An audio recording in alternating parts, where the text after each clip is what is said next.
الحمد لله وحده والصلاة والسلام على من لا نبي بعده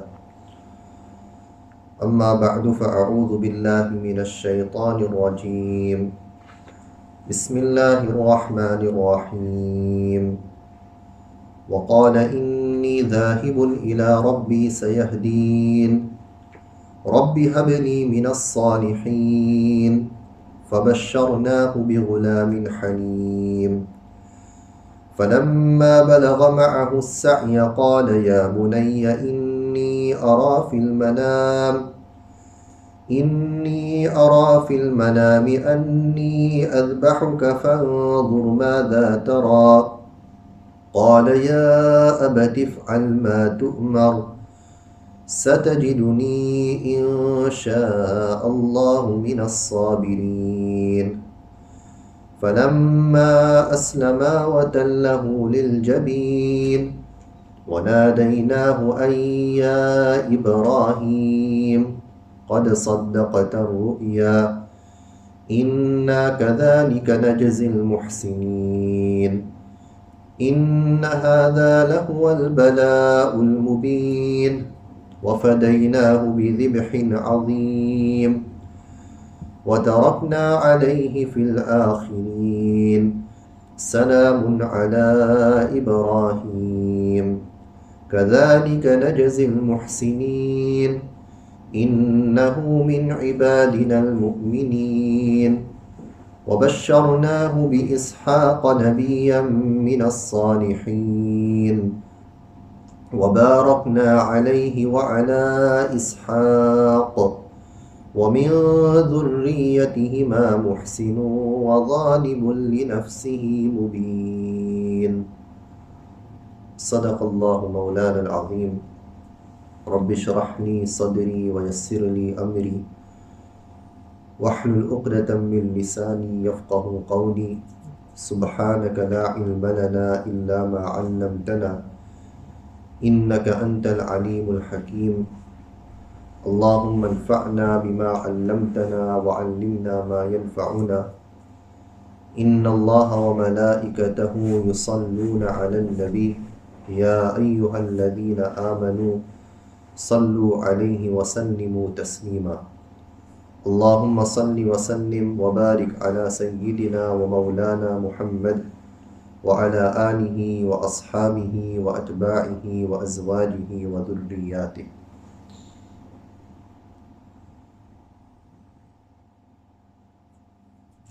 Continuing with the commentary of Surah As-Saffat, Allah subhanahu wa ta'ala is mentioning in this ruku' two very important incidents from the life of one of the great prophets, Sayyiduna Ibrāhīm alayhi salatu wassalam. In last week's lesson we had discussed the first incident in which Ibrāhīm alayhi salatu wassalam tries to embed the teaching of Tawheed and the oneness of Allah subhanahu wa ta'ala into his people. And he tries to make them understand that their beliefs regarding many idols, this is something which is completely baseless. Moving on, Allah subhanahu wa ta'ala mentions in the next verse, verse number 99, that وَقَالَ إِنِّي ذَاهِبٌ إِلَىٰ رَبِّي سَيَهْدِينَ.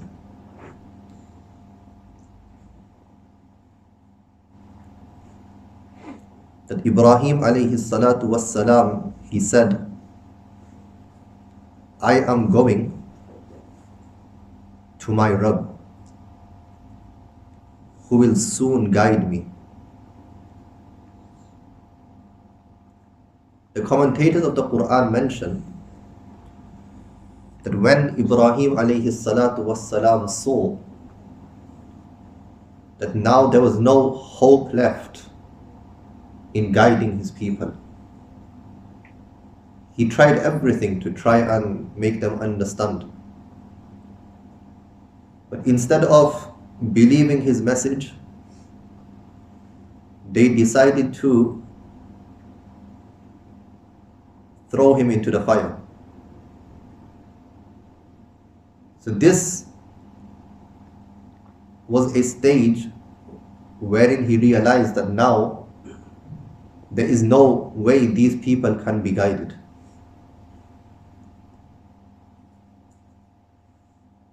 So on this juncture, he says to his people that I now intend to leave from here. And the words he uses, inni dhahibun ila rabbi, that I am going to my Rabb. So I am going to my Rabb does not mean that he is going to Allah subhanahu wa ta'ala, but rather it means that I am going to a place where I will be able to worship my Allah subhanahu wa ta'ala easily. Over here, you are not going to let me worship Allah ta'ala. So he intends to go to a place where he will be able to worship Allah ta'ala. Likewise, this can only happen through the permission of Allah subhanahu wa ta'ala. A prophet will never leave from one place to another without being granted permission from Allah subhanahu wa ta'ala.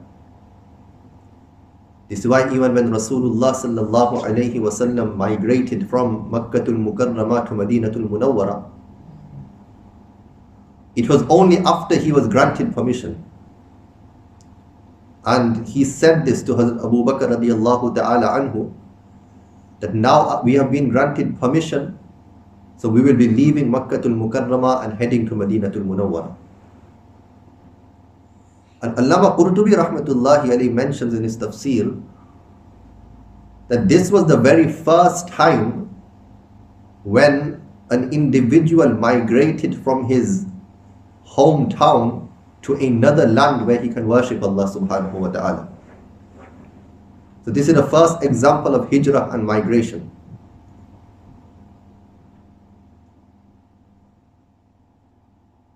Ibrāhīm alayhi salatu was salam makes the intention to migrate. And at that time, there were only two people who had accepted his message. One was his wife of the time, Hazrat Sarah radiallahu ta'ala anha. And together with Hazrat Sarah radiallahu anha, his nephew Hazrat Lut alayhi salam, who later on also becomes a prophet of Allah subhanahu wa ta'ala. He was Ibrāhīm alayhi salam's nephew. So these three individuals, they migrate. You have Ibrāhīm alayhi salam, his wife Hazrat Sarah alayhi salam, and his nephew Hazrat Lut alayhi salam. Now they are traveling towards a place in Palestine, in Palestine, which at that time was in Sham, the great Assyria. And as they are traveling towards Sham, en route to Sham in Misr and in Egypt, an incident takes place with the Pharaoh of that particular time, whoever the king of Egypt was in that time. He intends on committing sin with the wife of Ibrāhīm alayhi salam, Hazrat Sarah alayhi salam. But Allah subhanahu wa ta'ala protected her in such a way that whenever he would try and move towards her, his hand would become paralyzed. And as soon as he would change his intention and move back, then his hand would become normal again. So few times he tried this. But in the end he realized that this woman is special. So upon seeing how special she was, he decided to give her a gift. And the gift which he gave her was his own daughter, whose name is Hazrat Hajara alayhimas. Now, this daughter of his, who he has given to Hazrat Sarah alayhimas, Hazrat Hajara alayhimas, the thought crosses Hazrat Sarah alayhisalam's mind that I have been married to Ibrāhīm alayhi salatu wassalam for a very long period, and we have not been blessed with children. Ibrāhīm alayhi salatu wassalam was also in the same predicament, that it's been some time and we have not been blessed with children. So Ibrāhīm alayhi salatu wassalam was making this dua, which we find in the next verse, in verse number 100, that the Rabbi habli minas salihin, O my Rabb, grant me a son from amongst the pious, from amongst the righteous. So look at how Allah subhanahu wa ta'ala accepts this dua of Ibrāhīm alayhi salam. That Allah subhanahu wa ta'ala puts this thought in the mind of his wife, Hazrat Sarah, that it seems as though I have reached that age where it is not possible for me to give birth to a child. So let me give this gift, Hazrat Hajara alayhi salam, to my husband. He will be able to marry her, and it's possible that Allah Ta'ala will bless them with a child. This was a great sacrifice on her behalf. Otherwise, where will you find a woman who will be ready to do such a thing? So Hazrat Hajara alayhi salam is now given to Ibrāhīm alayhi salatu wassalam as a gift. He marries her. And as a result, Ibrāhīm alayhi salam and Hazrat Hajara alayhi salam are blessed with a son who they name Ismā'īl alayhi salam. So this is how Allah Ta'ala accepted this dua. Rabbi habli minas salihin, O my Rabb, grant me a righteous and a pious child. But upon this sacrifice of Hazrat Sarah alayhi salam, Allah subhanahu wa ta'ala did not deprive her either. Later on, as you will see in this ruku, Allah Ta'ala blesses Ibrāhīm and Sarah alayhi salam with a son also, who they name Ishaq alayhi salam. So she is also later on bestowed with a child and blessed with a child, who is also becomes a prophet of Allah Ta'ala. Now over here, one lesson which we learn is that the Anbiya alayhimus salatu wassalam, they would make dua for children, but they would make dua for pious children. So this is something which each and every individual should do, that he should make dua that Allah subhanahu wa ta'ala blesses him with pious children, with pious offspring.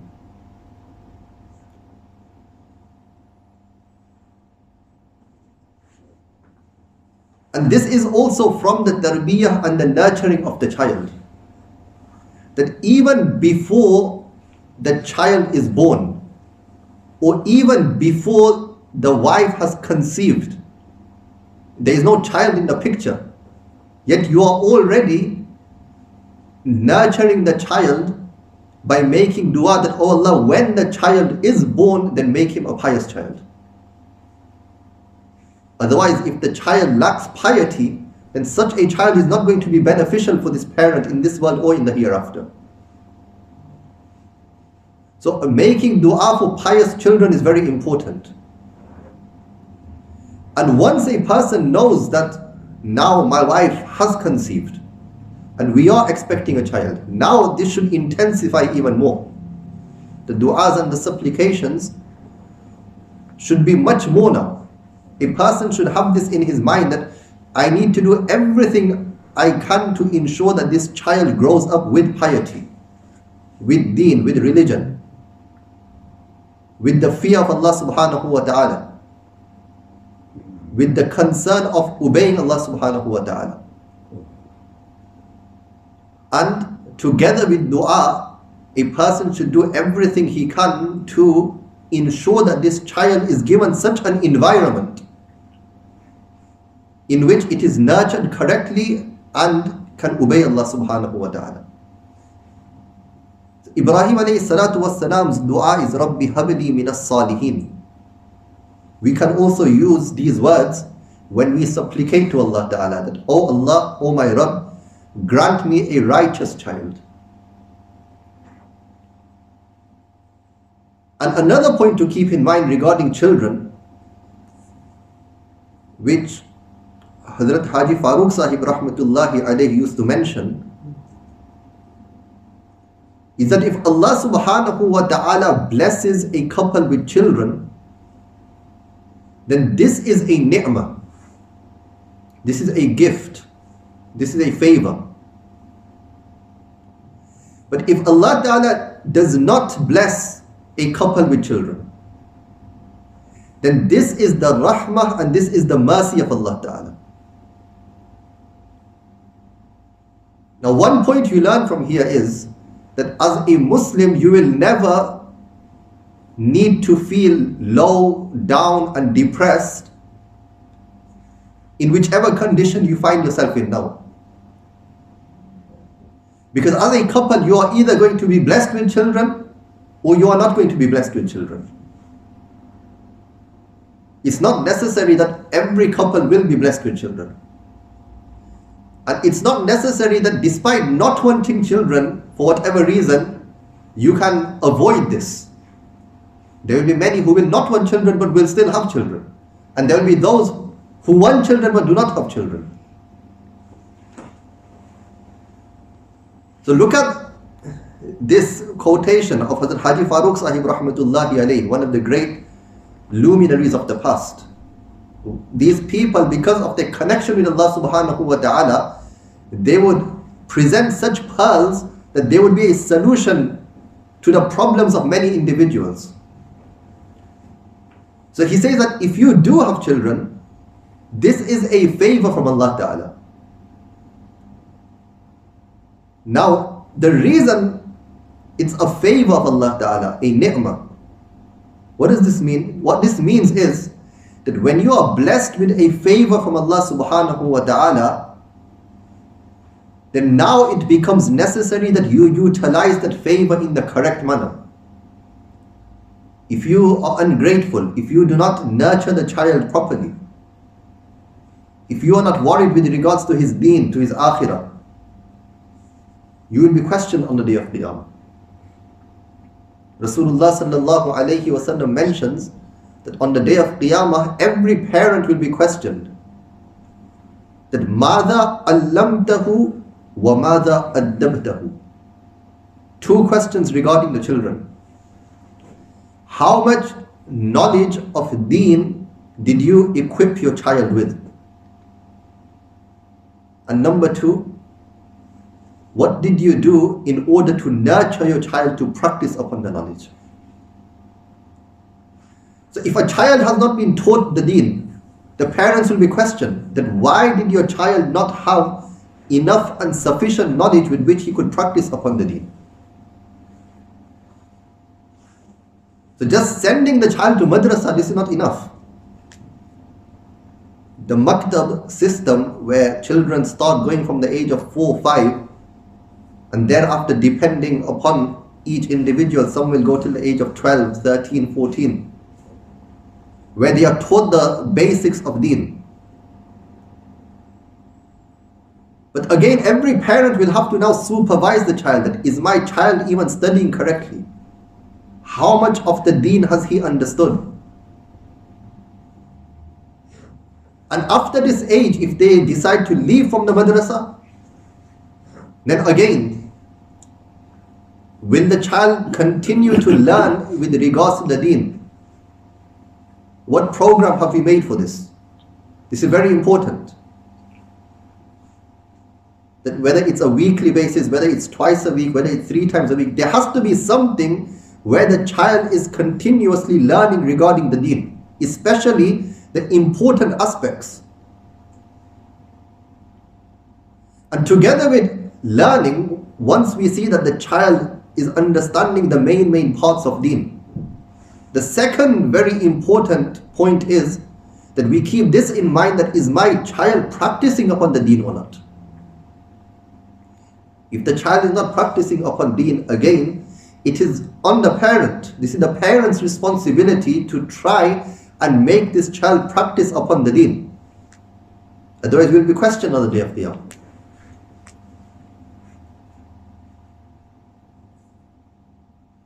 Rasulullah sallallahu alayhi wasallam mentions that muru awladakum bis salah wa hum abna'u sab'a sinin. When your children reach the age of 7, command them to perform salah. This tells us that nurturing regarding the important aspects of deen begins at the age of 7. Before the age of 7, there isn't much understanding in the child. So whatever the child can understand, can grasp, that will be taught to the child. But once the child reaches the age of 7, now a parent has to become very serious. Now you have to start embedding in the child's mind the importance of salah. It won't be that at the age of 7 the child is punctual with 5 times salah. This is the beginning. So you begin slowly, with love, with concern, with affection, with wisdom. It requires a lot of patience. One reason why parents are unable to nurture their children is because they don't have this patience and this tolerance in them. So it will require a lot of patience, it will require a lot of tolerance, it will require giving a lot of quality time. It will require making sacrifices where one will have to put all of his enjoyments and hobbies to one side so that he can nurture the child correctly.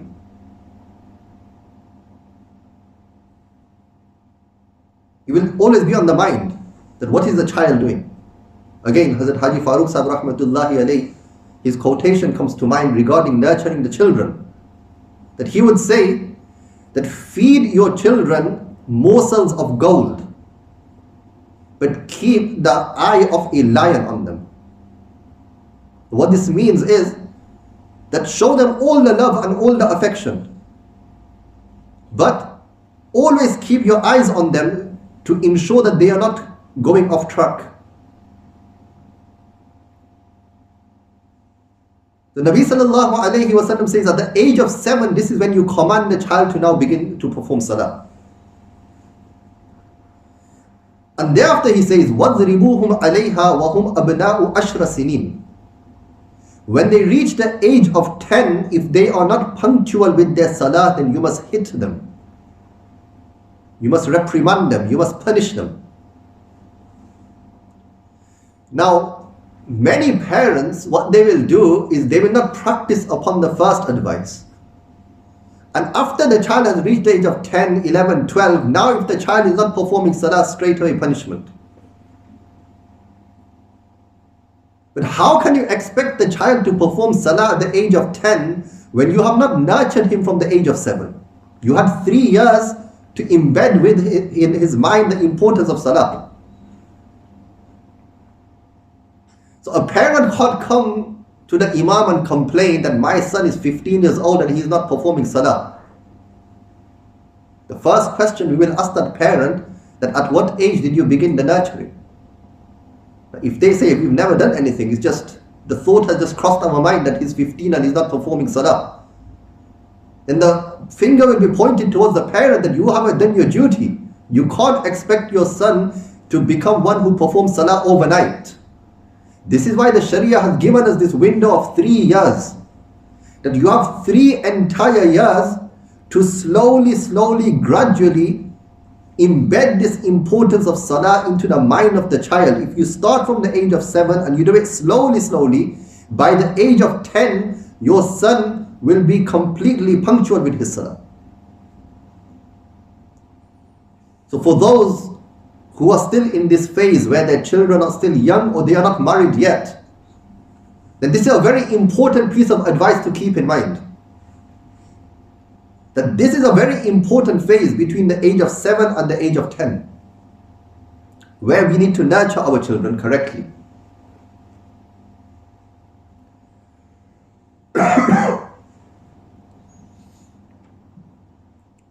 So anyway, this was something which just came to mind regarding children.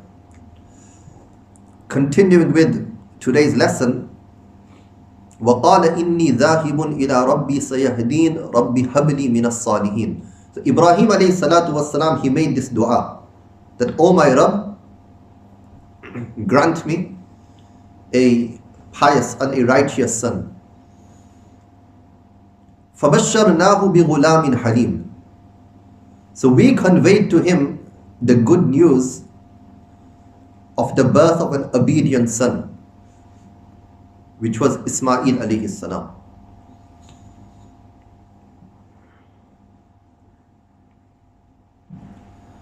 Now after this, Allah subhanahu wa ta'ala moves to another phase of Ibrāhīm alayhi salatu wassalam's life. And this is فَلَمَّا بَلَغَ مَعَهُ السَّعْيَ. When the child, meaning Ismā'īl alayhi salam, reached the age where he could run about. Some commentators mention that this refers to when Ismā'īl alayhi salam had reached the age of 13. So he was 13 years old now. Some say it is when he became mature, he became baligh. And some say that it means that he had reached that age where he could now walk with his father and assist his father in his tasks. So he had reached that age which a father is always waiting for and anticipating, that when my son will be able to assist me in my tasks. So when Ismā'īl alayhi salam reaches this age, قَالَ يَا بُنَيَّ إِنِّي أَرَى فِي الْمَنَامِ. He says, meaning Ibrāhīm alayhi salam says, that, "O my beloved son, verily I have seen in a dream." Some Mufassirin mentioned that Ibrāhīm alayhi salam saw this dream for 3 consecutive nights. So after the 3rd night, he mentions this dream to his son, and he says to his son that, "I seen a dream, أَنِّي أَذْبَحُكَ, that I am slaughtering you. فَانْظُرْ مَاذَا تَرَى." So consider your opinion. Meaning, what is your opinion with regards to this? I have seen a dream, and in the dream, I see that I am slaughtering you. So he asked Ismā'īl alayhi salatu wassalam for his opinion. Now, he didn't ask Ismā'īl alayhi salam for his opinion with this in mind, that if my son grants me permission, then I will go ahead. And if my son declines, then I will not carry out this task. Because this was the command of Allah subhanahu wa ta'ala. We find in the hadith that ru'ya al-anbiya'i wahyun. The dreams of the prophets alayhimus salam, they are wahy, they are revelation. Anything which a prophet sees in a dream, this is wahy and revelation. This is why when a prophet is in his sleep, then his wudu does not break.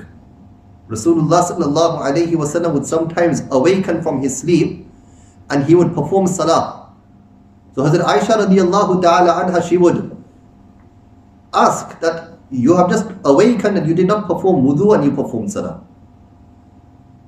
So upon this, Nabi sallallahu alayhi wa sallam said that, Ya Aisha, inna aynayya tanamani wa la yanamu qalbi. That, oh Aisha, my eyes sleep, but my heart does not sleep. Meaning my heart is awake even whilst I am sleeping. Allah Ta'ala, if He was to put something in my mind, if I was to see a dream, then that dream would be wahi and revelation. So Ibrāhīm alayhi salam, when he sees this dream, this is wahi and revelation, this is from Allah Ta'ala. So he was definitely going to carry the task out. But why did he ask for Ismā'īl alayhi salam's opinion, his son? So the reason he asked was, he wanted to test that what is the level of Islam in my son. Does he agree to go ahead also? Or does he say that, oh my father, what are you talking about? But Ismā'īl alayhi salatu wassalam was the son of a prophet. And he was also going to become a prophet in future. So his reply is, Ya abati, O my beloved father, if'al ma tu'mar, do as you have been commanded, satajiduni insha'Allahu minas sabirin. And if Allah wills, you will soon find me to be among the patient ones. Now, in this wording we find two lessons. One is that although Ismā'īl alayhi salatu wassalam, he was completely ready for this. He was completely ready that, oh my father, you can slaughter me and you can make this sacrifice. If this is the command of Allah subhanahu wa ta'ala, then I am ready. But when he says to his father that he is prepared for this, what does he say? He says, you will find me insha'Allah, if Allah wills, from amongst the patient ones.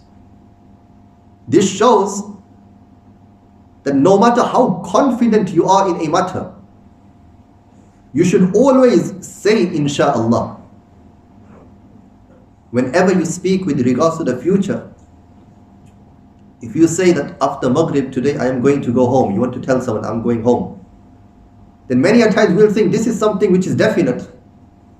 There's no doubt in it. I just need to go from here a few streets and I'm home. But even then say, Insha'Allah, I am going home. That if Allah wills, I will go home. Why? Because if Allah Ta'ala wills, anything could happen. So without the will of Allah, you cannot even move an inch. There was a person who was on his way to buying a horse. So somebody said to him, where are you going? So he said, I'm going to buy this horse. So they said, say Insha'Allah.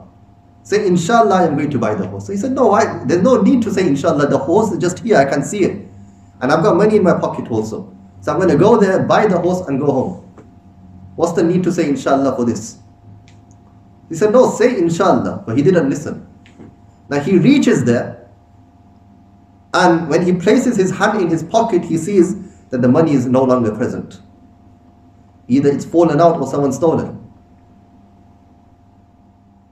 So then he returns. So somebody asked him, what happened?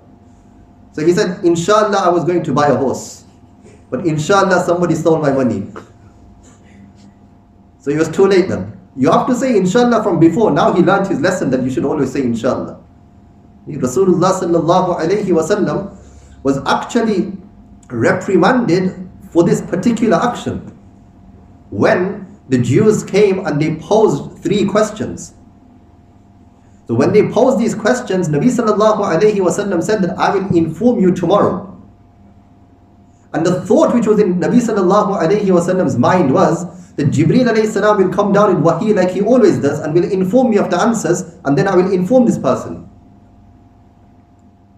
But Allah subhanahu wa ta'ala, there is a ruling that hasanatul abrar sayyiatul muqarrabin, that those individuals who are normal, if they do something which is classified as good, but a very close associate, if he was to do the same thing, for him that would be a fault.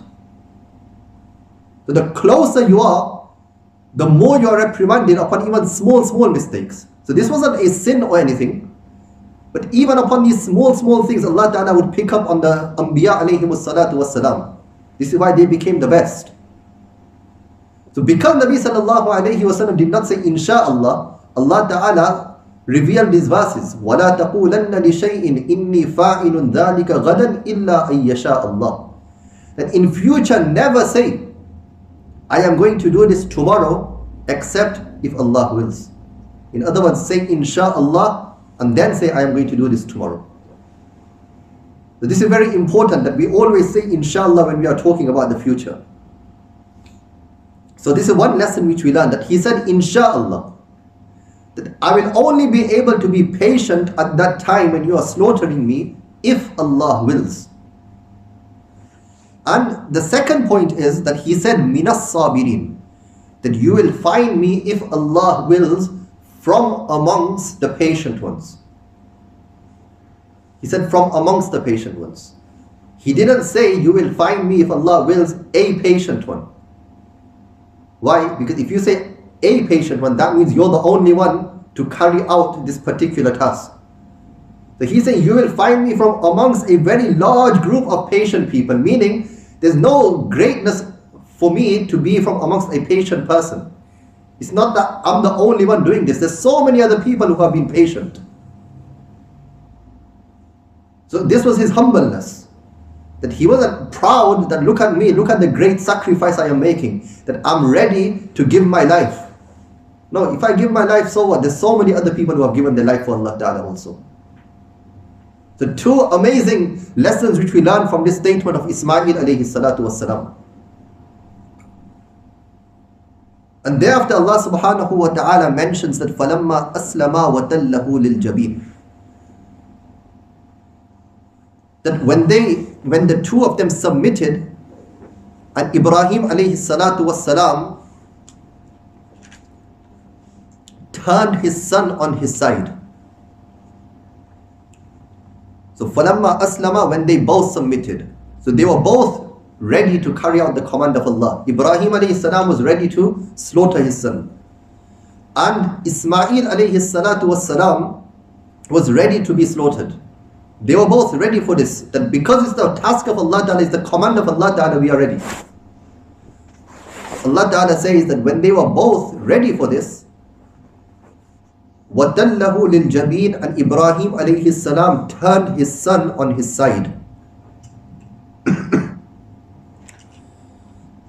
Now, there are two opinions for the commentators of the Quran regarding this. One is that وَتَلَّهُ لِلْجَبِينِ means that Ibrāhīm alayhi salam turned his son Ismā'īl alayhi salam so that his head was against the ground, his face was against the ground. And Jabeen would refer to the forehead. So the forehead was on the ground. But other commentators of the Quran mention that no, the word Jabeen has been used here. And the word for the forehead is Jabha. So Allah Ta'ala here has not used Jabha, He has used Jabeen. And Jabeen means, more specifically, the edge of the forehead. It's not the whole forehead, it's just the edge of the forehead. So what this means is that Ibrāhīm alayhi salam, he made Ismā'īl alayhi salam lie on his side.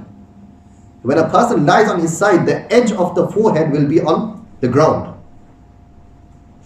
So Ismā'īl alayhi salam was made to lie on his side, and the edge of his forehead was on the ground.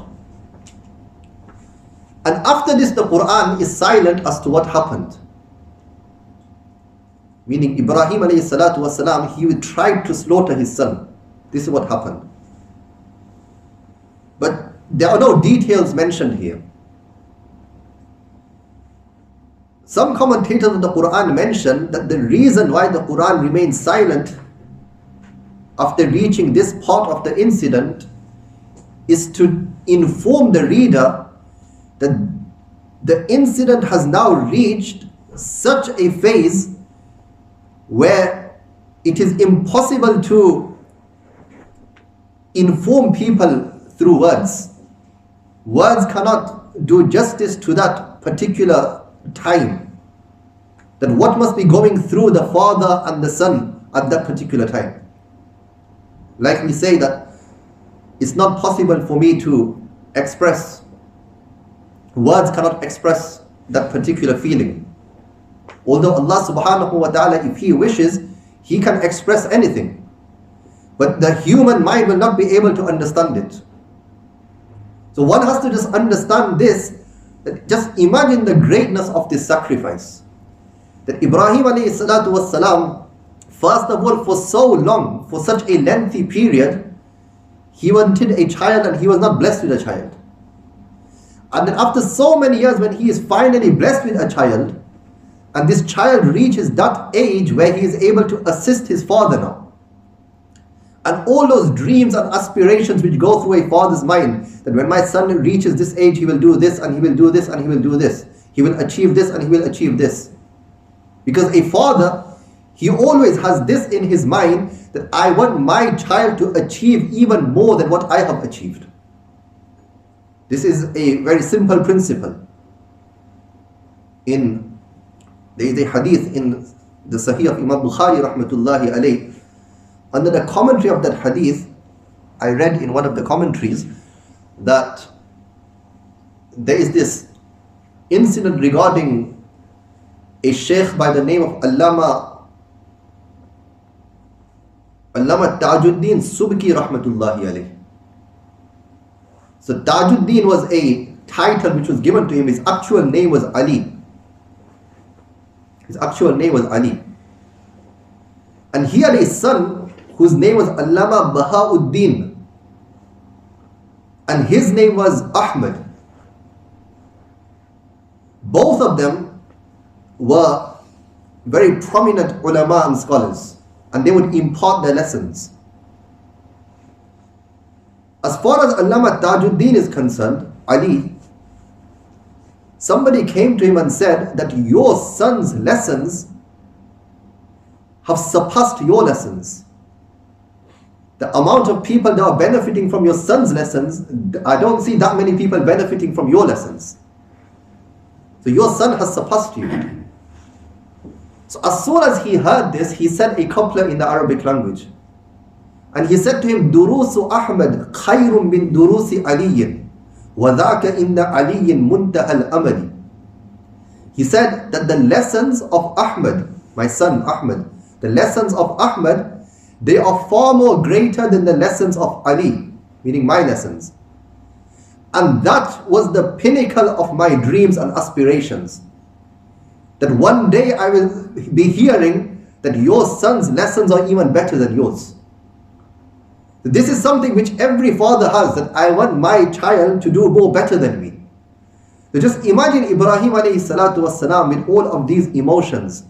And then he is informed at this particular juncture, when his son has reached the age of 13, that now you have to slaughter your son. So this great sacrifice which both father and son made. But Allah subhanahu wa ta'ala, He was never going to let Ibrāhīm alayhi salatu wasalam slaughter his own son. This was the test. And the lesson which is present in this incident for each and every one of us is that in your life there will be many occasions where a command of Allah subhanahu wa ta'ala is presented before you, and you will find it very difficult because shaitan will put all sorts of thoughts in your mind. That if you do this, then this will happen and this will happen, and you will have to make this sacrifice and you will lose out here. No, we will never lose out. If a person carries out the command of Allah Ta'ala, Allah Ta'ala will take care of everything else. He will never command you to do something and you lose things. No, you will never lose. Take the example that a person, he is going to get a job, but he sees that if I go for this job, according to the ulama, it's not permissible, it's haram, for whatever reason. Now this is the test, that at that time, do you tell yourself that because Islamically it's not permissible for me, let me carry on looking for another job? Or do you think that no, I've been looking for the past 5 years and finally I found a job, I can't say no to this? That's the test. If you sincerely for Allah subhanahu wa ta'ala say, I'm not going for it because it's haram, very soon Allah subhanahu wa ta'ala will give you a much better job which will be halal and permissible.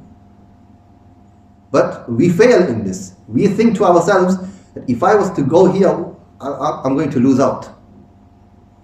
So look, Ibrāhīm alayhi salatu wassalam, he didn't think that I'm going to lose my son. He went and tried to carry out what he was told to do. But upon this, Allah subhanahu wa ta'ala, once he saw that Ibrāhīm alayhi salam is fully ready and prepared, and Ismā'īl alayhi salam is also fully prepared and ready, now the test is over. So, وَنَادَيْنَاهُ أَيَّا Ibrāhīm, we called out that, O Ibrāhīm, O Ibrāhīm. So Ibrāhīm alayhi salatu wassalam, he was trying to slaughter his son, but Allah subhanahu wa ta'ala placed something on the throat of Ismā'īl alayhi salam, due to which the knife was unable to cut Ismā'īl alayhi salam. And Ismā'īl alayhi salatu wassalam was encouraging his father. So Ibrāhīm alayhi salatu wassalam said to Ismā'īl alayhi salam that you are so good in assisting me in trying to carry out the command of Allah Ta'ala. So قَدْ صَدَّقْتَ الرُّؤْيَا, Allah subhanahu wa ta'ala said that, O Ibrāhīm, you have certainly brought the dream to a realization, meaning you have fulfilled the command. You have fulfilled the command. Now over here there is one question, that why did Allah subhanahu wa ta'ala not send down Jibreel alayhi salatu wassalam with this command that Allah ta'ala is commanding you to slaughter Ismā'īl alayhi salam? Normally, the wahi takes place in this way, that the Jibreel alayhi salam comes down with revelation. Why did Jibreel alayhi salam not come down with the revelation? Why was it that Ibrāhīm alayhi salam was shown a dream? So the answer to this is that the reason why he was shown a dream is that when a person sees a dream, he can always make an excuse. He can always interpret it in another manner. So Allah subhanahu wa ta'ala wanted to test Ibrāhīm alayhi salatu wassalam to this level, that he just showed him a dream to see that does he make excuses and try and interpret this dream in a different way, or does he say, no, if I am seeing this, then this is what I need to do. So Ibrāhīm alayhi salam passed this test with flying colors. And a second reason is that Allah Ta'ala shows Ibrāhīm alayhi salam in the dream that he is slaughtering the son. He is moving the knife. But in the dream, he is not shown that he has actually slaughtered the son, because that was never going to happen. But obviously when you see that, you think that this is the command that I have to slaughter him. Now if Jibreel alayhi salam was sent down and Jibreel alayhi salam said Allah Ta'ala is commanding you to slaughter your son, then this command would later on have to be abrogated again. It would have to be cancelled, because if the command is slaughter your son, this command is not finished until you haven't slaughtered him. But the command was never to slaughter him. It was just a dream that he is moving the knife and he thought that I have to slaughter him, whereas the command was just be prepared for this particular action where you move the knife, and the test ends there. So for this reason, Allah Ta'ala did not send Jibreel alayhi salam, He showed Ibrāhīm alayhi salam the dream. Inna kadhalika najzil muhsinin. We, in this manner, do we reward those who do good. In this manner, do we reward those who do good. That Ibrāhīm alayhi salatu wassalam, through this sacrifice, until the day of Qiyamah, he and his son Ismā'īl alayhi salatu wassalam will be remembered now. Every year on the occasion of Eid, thousands of Muslims, they sacrifice an animal. They perform udhiyah and qurbani. So Allah Ta'ala says, Inna hadha lahu al-bala'ul mubin. This is definitely a decisive test of Iman. وَفَدَيْنَاهُ بِذِبْهٍ عَظِيمٍ. And we ransomed him, Ismā'īl alayhi salam, with a grand, mighty sacrifice, meaning a ram from Jannah, which Ibrāhīm alayhi salam then slaughtered in the place of Ismā'īl alayhi salam. So Allah subhanahu wa ta'ala sent down a ram with Jibreel alayhi salatu wasalam, and this ram was slaughtered instead. And now until the day of Qiyamah, we will continue to follow in these footsteps of Ibrāhīm alayhi salatu wasalam. And on the occasion of Eid al-Adha, the udhiyah takes place where we sacrifice an animal. And also, because en route to this particular task of slaughtering his son, Shaitan came on 3 occasions to try and whisper into Ibrāhīm alayhi salam that, what are you trying to do? You're going to slaughter your own son. So on each occasion, Ibrāhīm alayhi salam, he lifted 7 pebbles and he threw them towards Shaitan. So again, this act was also so beloved to Allah Ta'ala that every year when the people go to perform Hajj, then they pelt the 3 pillars which resemble the shayateen with 7 pebbles on each pillar. وَتَرَكْنَا عَلَيْهِ فِي الْآخِرِينَ سَلَامٌ عَلَى إِبْرَاهِيمَ. And in his favor we left as praise and remembrance of him among those to come after him, peace be to Ibrāhīm alayhi salam. Salāmun ala Ibrāhīm. So now until the day of Qiyamah, whenever we say Ibrāhīm, we don't just say his name, but after saying his name we also say alayhi salam, that may peace be upon him. The same as for Nuh alayhi salam also, that Salāmun ala Nuhin fil alamin. So all these prophets of Allah, Allah Ta'ala is saying that look, after these great sacrifices they made for Allah, when a person obeys Allah subhanahu wa ta'ala and he refrains from the disobedience of Allah, then not only does he benefit from that action at that particular time, even after he leaves this world until the day of Qiyamah, Allah Ta'ala will make such arrangements that people will continue to sing his praises. A poet has said, مَتَا أَمْدَحُهُ أَمْدَحُهُ وَالْوَرَى مَعِي وَإِذَا مَا لُمْتُهُ لُمْتُهُ وَحْدِي. So we can say this regarding any pious person, whether it's the Prophet sallallahu alaihi wasallam, whether it's the Anbiya, whether it's the Sahaba, or any other person who practiced upon the deen. That مَتَا أَمْدَحُهُ أَمْدَحُهُ وَالْوَرَى مَعِي. When I praise him, then I find that the entire congregation, they join in singing his praises. وَإِذَا مَا لُمْتُهُ لُمْتُهُ وَحْدِي. But if I start criticizing him, then I find isolated. I find myself alone. Nobody wants to join me. So if you want that your praises are sung after your demise, and people speak good of you, and you are remembered forever and ever, then to leave this legacy, the only way is that you obey Allah subhanahu wa ta'ala and you live your life the way Allah ta'ala wants you to. So Salāmun ala Ibrāhīm. كَذَلِكَ نَجْزِي الْمُحْسِنِينَ. Thus do we reward those who do good. This is how we reward those who do good. So it's not just for Ibrāhīm alayhi salam, it's for everyone who does good. This is how Allah subhanahu wa ta'ala will repay them. إِنَّهُ مِنْ إِبَادِنَا الْمُؤْمِنِينَ. He was certainly from our slaves who are mu'mineen, who are believers.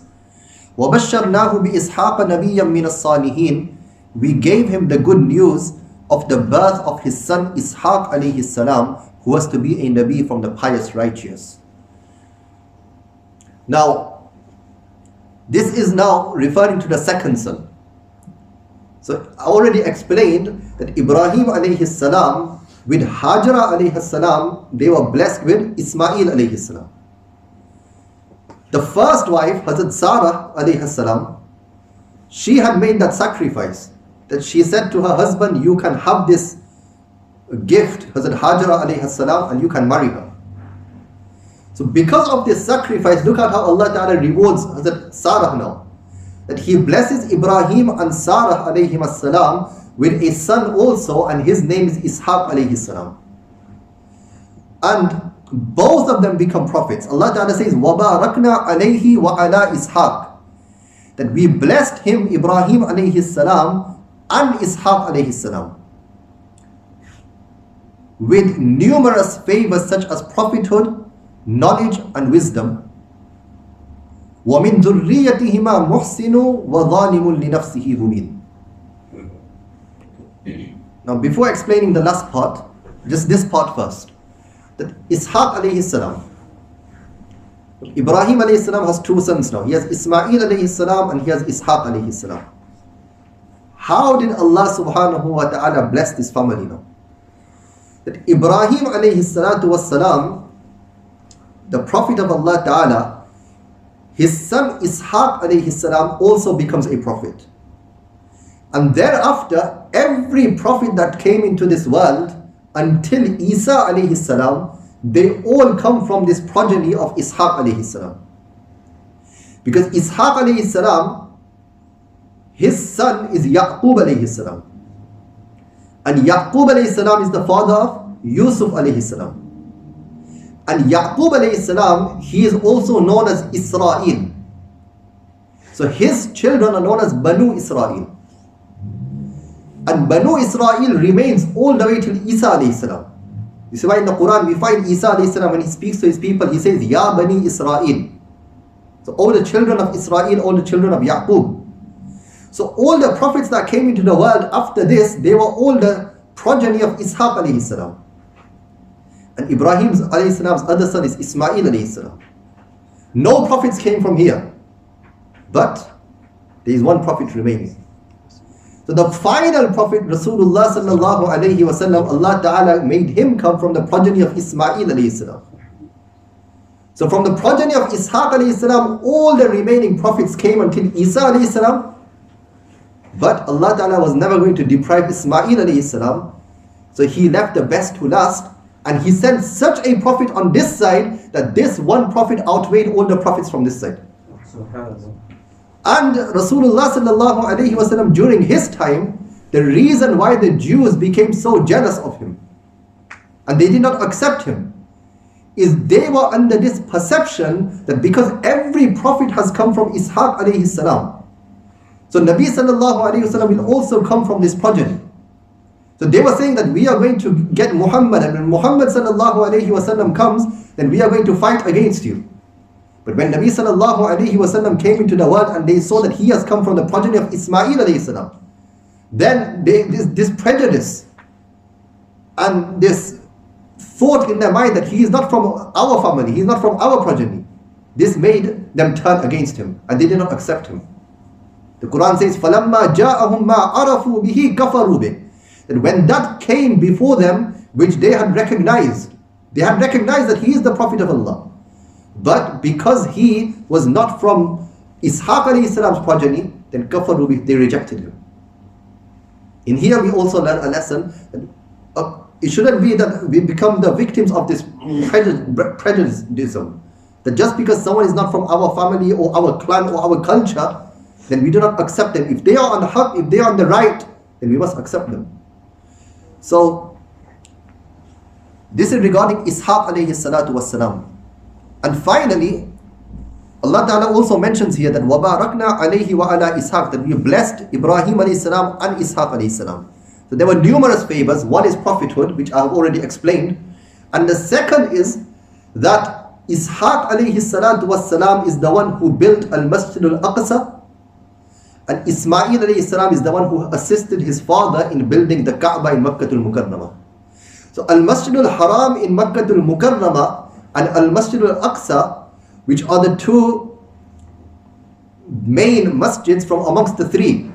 And thereafter you have Al-Masjid al-Nabawi, which is the masjid made by the Prophet sallallahu alaihi wasallam, but he is also from the progeny of Ibrāhīm alayhi salam. So these three grand centers of Islam, the three greatest masjids, they were all built by the progeny of Ibrāhīm alayhi salatu wassalam, Ishaq and Ismā'īl alayhi salam. And finally, وَمِن ذُرِّيَّتِهِمَا مُحْسِنٌ وَظَالِمٌ لِنَفْسِهِ مُبِينٌ. Allah subhanahu wa ta'ala says that from amongst their children, from amongst their progeny, there was the one who did good, meaning the mu'min, as well as the open oppressor of his soul, meaning the kafir. So even there, from their children, from their progeny, it's not that every single individual accepted Islam or was righteous or was obedient or was from the people of Jannah.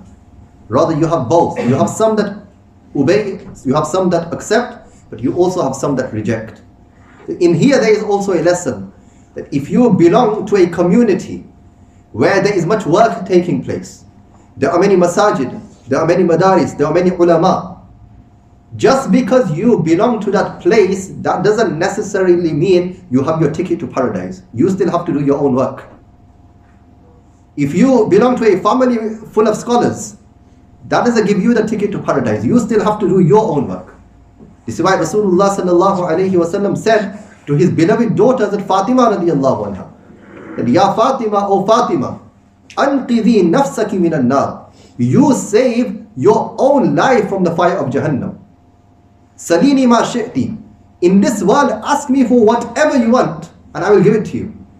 But on the day of Qiyamah, if your actions are not sufficient for you to enter Jannah, then your Father will not be able to do anything for you. So we make dua to Allah subhanahu wa ta'ala that He grants us the ability to bring these qualities of the Anbiya alayhimus salatu was salam and the prophets of Allah subhanahu wa ta'ala into our lives also, that we are willing to make these sacrifices and we are willing to do whatever it takes to practice upon our deen. There will be times when we will be tested, but this is very important that when you have this test, then you affirm and you remember that I am a mu'min, I am a believer, I am the servant of Allah subhanahu wa ta'ala. And a servant, he only does that which the master commands him. So if we also obey Allah subhanahu wa ta'ala, then very soon this worldly life is going to come to an end. But as soon as this worldly life comes to an end, then just as today we are mentioning the greatness of these individuals, Allah subhanahu wa ta'ala will also grant us such success in this world also and in the hereafter also. وآخر دعوانا أن الحمد لله رب العالمين وصلى الله على نبينا محمد وعلى آله وصحبه أجمعين.